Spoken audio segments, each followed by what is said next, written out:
Assuming that transistors M1 and M2 are identical and have a threshold voltage of 1 volt, the state of transistors M1 and M2 are respectively. Now looking at the circuit, for M2 we know both the drain voltage and the gate voltage, with which we can find M2 will be in saturation or linear region. Let's see here, for M2, VDS2 should be greater than VGS2 minus VTH. So we can write this, VD should be greater than VG minus VTH. Of course, this is for transistor 2. VD is 3 volts. We'll check if it is greater than VG minus VT. VG is 2.5 volts minus VTH is 1 volt, which means obviously 3 is greater than 1.5 volts, which means we know that M2 is going to be in saturation region. Now all we need to find is M1 in saturation or not. Now we need to find the state of M1. It can be in linear region or saturation region. The only way to solve this is by making an assumption, picking one of it. Assuming either it is in saturation or linear, choose one of it, and then if the equations satisfy, our assumption is correct.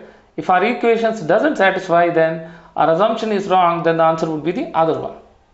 Right? So at least I would prefer to pick saturation here. The reason being, we don't have to worry about what is the voltage across the drain and source.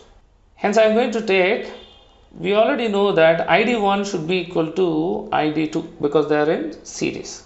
Obviously here the current flowing into M1 and the current flowing into M2 are ID1 and ID2. Both should be equal, which means ID1 should be equal to ID2. Let's write them. Because both the transistors are identical, mu Cox W by L will be same across both the transistors. Hence we can say VGS1 minus VTH whole square should be equal to VGS2 minus VTH whole square. Of course, the threshold voltage is also same, hence I have written just VTH instead of VTH1 and VTH2. Now obviously when they are equal, VGS1 and VGS2 should be equal. So let me write that. VGS1 we know is equal to 2 volts, which is given here. This should be equal to VGS2. VGS2 is VG2 minus VS2. This is, we know VG value, that is 2.5 volts for MOS transistor 2 minus VS2. Now with this, let's find what is VS2. VS2 will be equal to 2.5 volts minus 2 volts, which is 0.5 volts.